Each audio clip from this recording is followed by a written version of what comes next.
All I have in this world is my balls and my word, and I don't break them for no one," Tony Montana declares in the 1983 gangster classic, Scarface. However, Al Pacino's anti-hero breaks both in his pursuit of wealth, power, and women. And just as he was about to claim the trifecta, he was swept away like a cloud of dust. So what are the reasons behind his downfall? What were his mistakes? Let's find out. Hello, welcome to the Scarface Quotes. In this episode, we will explain the reasons behind the downfall of Tony Montana and the mistakes he made in this movie. Let's start, and if you'd like to see more exciting videos like this, don't forget to like and subscribe to our channel. The first mistake of Tony was not listening to Frank Lopez's advice. Although Tony Montana was the most fearless and charismatic member of his machismo mob, he made some terrible mistakes that cost him his life. He became overconfident. "I came from the gutter," is how he describes himself intellectually. "I know that. I got no education, but that's okay. I know the street." But he can't read signs. A motorway and a dead end are both confusing to him. Though Frank Lopez was a jerk, his words of wisdom could have been engraved into the cement. To begin, Frank basically takes Tony under his wing, telling him that there are two rules to follow when it comes to working in this industry. Lesson number one, don't underestimate the greed of the other guy. Tony didn't realize this concept until it was too late. He underestimated Alejandro Sosa's greed when Sosa sent Tony on a mission to kill a politician. Tony chooses the moral high ground, killing Alberto because he was unwilling to kill an innocent mother and child. Tony underestimated how evil and greedy Sosa was. And at the end of the day, he warned him early in the movie, "Don't fuck with me, Tony." Lesson number two, don't get high on your own supply. Montana's downfall is aided, abetted, but most of all mirrored in his descent into addiction. Even as Montana complains, "I got a junkie for a wife," he doesn't catch wind of his own problem, because he probably took his first whiff from Elvira's stash. Even after Elvira openly complained that she couldn't have children because she had been spoiled by the yeho Montana had been selling, Montana remained in denial about his drug use. His instincts were dulled as a result of the drugs.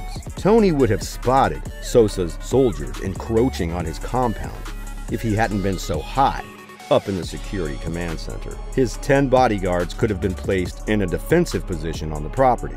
The only thing keeping his ultimate hit guy hidden was a pair of amazing sunglasses. The second mistake, he never had someone to watch his back. Another theme in this movie is having someone to watch your back, as Omar told Tony. And coincidentally, behind Tony is the Skull, the man who later in the movie kills Tony, because he essentially had nobody watching his own back. The first line of defense against the Sosa attack would have been Tony Montana's right-hand man, Manny Rivera. The worst thing Tony had ever done was what he did to Manny Rivera. In many ways, they're practically brothers. As a result of the Freedom Town concentration camp and the Miami Chainsaw Massacre, their friendship had grown stronger. But Tony had lost faith in him and killed Manny, who could have been his right-hand man. The lesson we can learn here is that we all need someone in our lives we can trust and depend on, essentially having them watch our back. The third mistake, marrying Elvira. When Montana saw Elvira Hancock for the first time, he couldn't wait to get his hands on her. And it is quite a bad decision to play with your boss's wife. Tony's decision to marry Elvira was a horrible one. He even tells her, "With the right woman, no one can stop me. I could go right to the top." And sure, that is true. But she was the wrong woman, and I believe she aided in the eventual downfall of Tony and the empire he had established. All that she did all day was do her makeup and drugs. And that's what she did with Frank, too, as Tony should have known.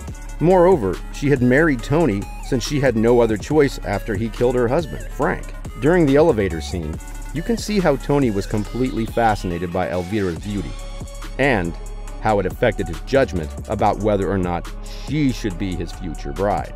She was nothing more than a trophy wife, and Tony was the one who paid for her extravagant way of life. In the end, their marriage was a waste of time and money. In the end, I feel Tony Montana's downfall was mostly due to these three blunders. As I previously stated, Tony soared quickly to the top, but it quickly faded away. leading to a tragic finish and his death. The fourth mistake: killing Alberto. Actually, he nailed the last pin to his coffin after killing Alberto, Sosa's right-hand man. Sosa offered Tony the chance to avoid jail time for tax evasion if he agreed to assassinate a journalist who was planning to expose Sosa's crimes. The journalist's wife and children were in the car when Tony went to carry out the assassination. Seeing the man with his wife and children, he got soft and took the moral high ground and didn't detonate the bomb. Instead, he killed Alberto, Sosa's right-hand man, and then returned to Miami that day. Sosa was enraged by this betrayal, and we all know how that turned out. Ultimately, I believe these four mistakes were the main reasons for the downfall of Tony Montana. Like I said, he rose to the top quickly, but also it went away fast, in the end leading to a tragic ending and death. Let me know what you guys think were Tony's major mistakes that led to his downfall. That's all for today. If you want to see more exciting videos like this, don't forget to like and subscribe to our channel. Hope to see you in our next episodes. Till then, goodbye and take care.